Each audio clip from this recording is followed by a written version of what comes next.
Right. Okay. I can understand this feeling very well. In fact, I'm feeling it right now. It doesn't feel good. It feels like all the people in your life want nothing to do with you. They're answering your messages weirdly or not at all. Then these doubts just start getting in your mind. You begin to wonder if they're bored with you or if they finally had enough. But you don't want to be annoying, so you stop messaging. You don't want to give them another reason to hate you, and then you're just here, alone, and trying to figure out what to do to fill the void. The first thing we have to remind ourselves is that we're not truly alone. It just feels like it. We still have our pets, or in my case, plants. And they're pretty good listeners, in my opinion.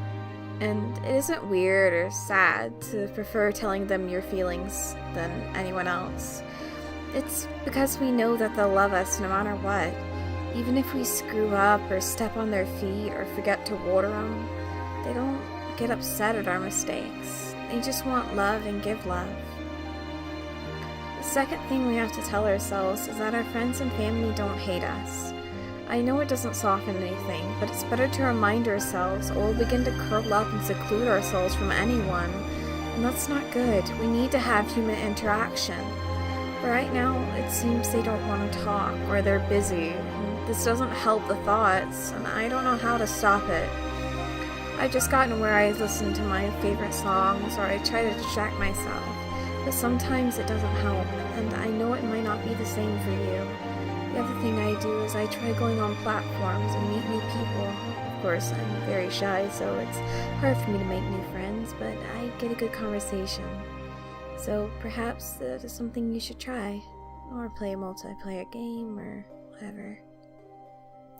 To be honest, this audio itself might help, and it just feels nice having someone talking to you. Some people I know leave the TV on so they don't feel they're alone.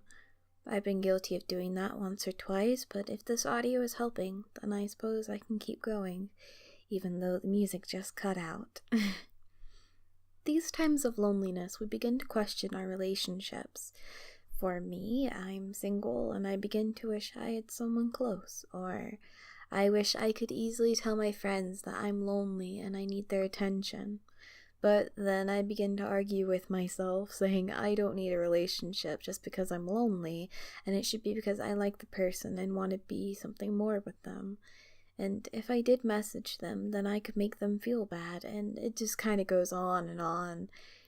And you really begin to assess your issues when there's nothing else there to distract, and sometimes can be a good thing, but other times it can be very damaging, and it's nice to figure out who you are, but perhaps it is best to leave some stuff in the past.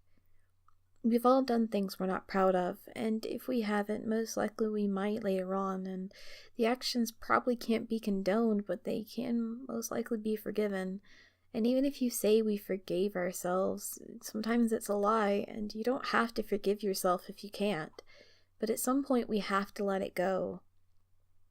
But I'm rambling, sorry. My point is, if you need anyone to ever talk to, I offer a kind ear.